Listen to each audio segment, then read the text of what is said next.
Greetings, salutations, respect and love, all you kittens out there. I am Scott from the Fire Note, and today in the Prog Corner, we are going off on another Prog adjacent band. We're going to rank their studio albums. You guys probably are like, why are you doing this?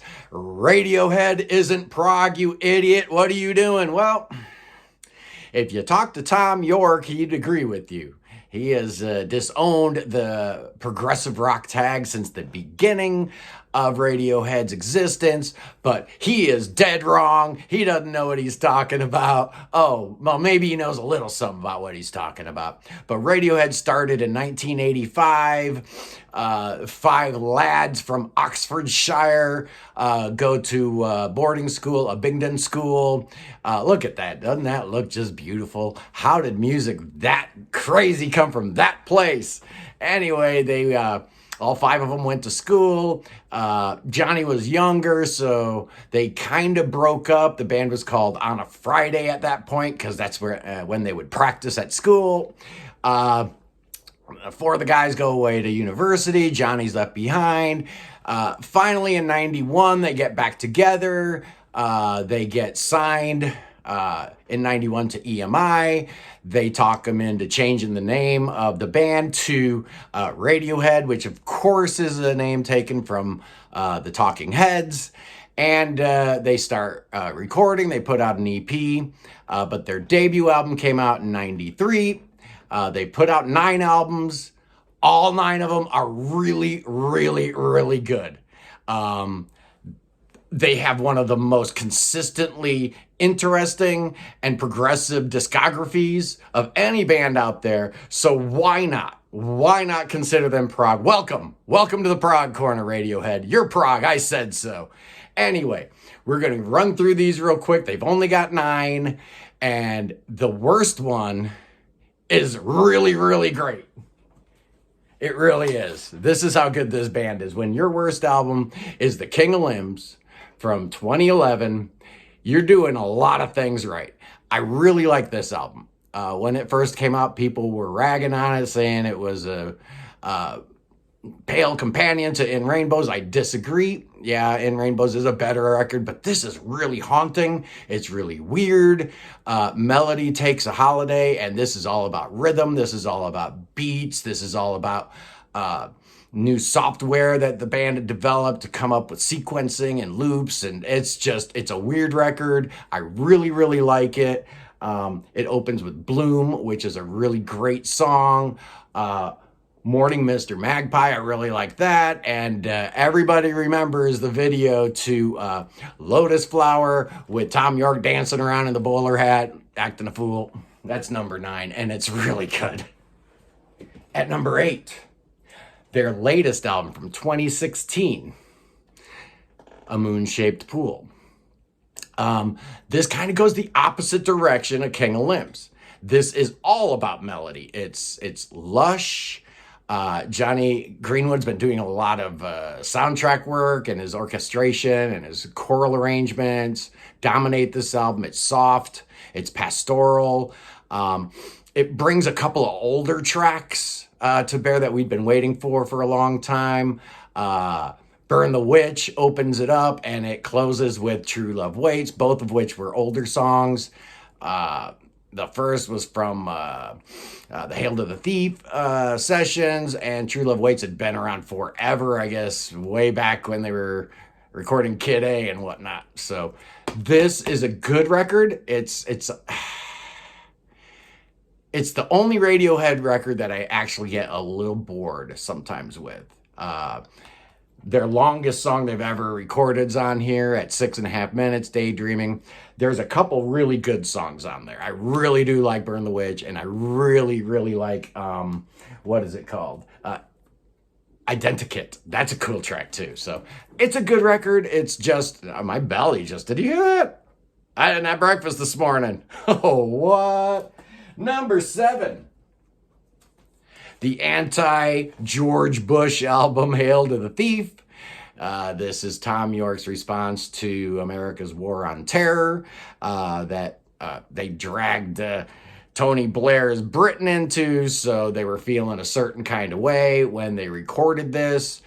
Their last couple of records had been really experimental, electronic, kind of getting away from the rock and roll, right? And this one kind of takes a half a step back towards OK Computer and the Bends and that kind of thing. It doesn't work all the way through. It is their longest album. It's a little too long sometimes, but it's got 2 + 2 = 5. It's got There. It's got, what is that name? Myxomatosis. I love that song. I can't pronounce it, but the song is terrific. Hail to the Thief. Really solid record. At number 6, we're going to 2001 and Amnesiac. This was a companion piece to Kid A. They were recorded at the same time. They were going to do a double album, but EMI talked them into splitting them into 2 separate records. Probably a good call. They actually have different personalities. They don't sound identical at all.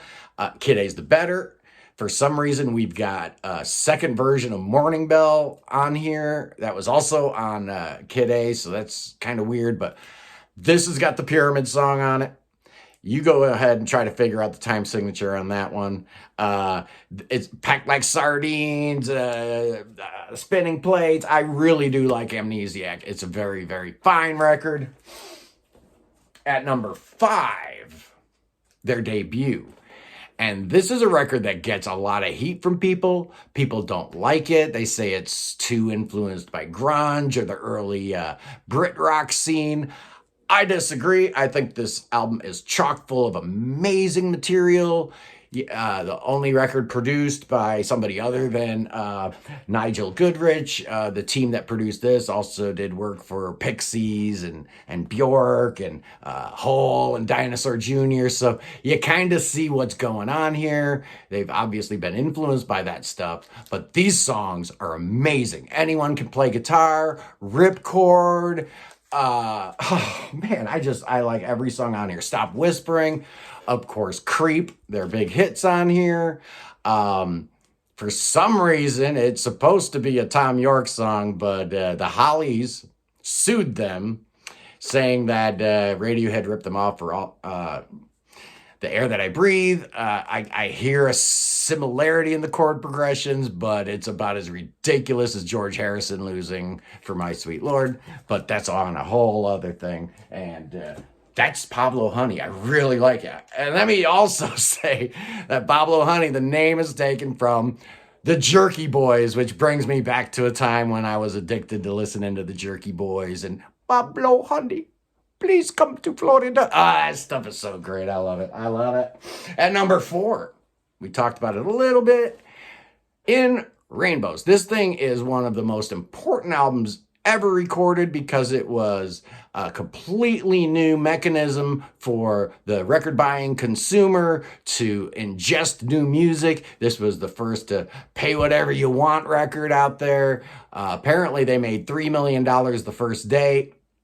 It averaged out to like $4 per, I guess, is with all the free stuff. They didn't repeat this again, but this was kind of Radiohead's saying the album still matters. I know everybody's downloading and streaming individual songs, but the album matters. This is a 45-minute record. It's littered with great songs. It's got Body Snatchers. It's got 15 Step. It's got Jigsaw falling into place. I was really happy when this record came out, and I actually paid $1 for it. At number 3, the record that changed it all, Kid A from 2000. Boy, when this thing came out, I was shocked. I mean, I thought Radiohead was a rock band. All of a sudden, they're doing all these weird electronic stuff, ambient stuff, borderline krautrock stuff. This album is absolutely incredible. It welcomed a new millennium in a really startling and interesting way. Everything in its right place. I just love that song. The national anthem. Idiotech, Kid A is just a masterpiece. I love every minute of it. And they just reissued Kid A and Amnesiac as that double album that they originally wanted to do. I don't have that yet. I need to probably buy that. I don't know. At number 2, I went back and forth about the top 2. These are my 2 favorite, probably most people's 2 favorite Radiohead albums. At the last minute, I backed off, and I'm going with the Bends at number 2. For years, this has always been my favorite Radiohead album. I love every song on here. I love the lyrics on here. I love the artwork. I love the production.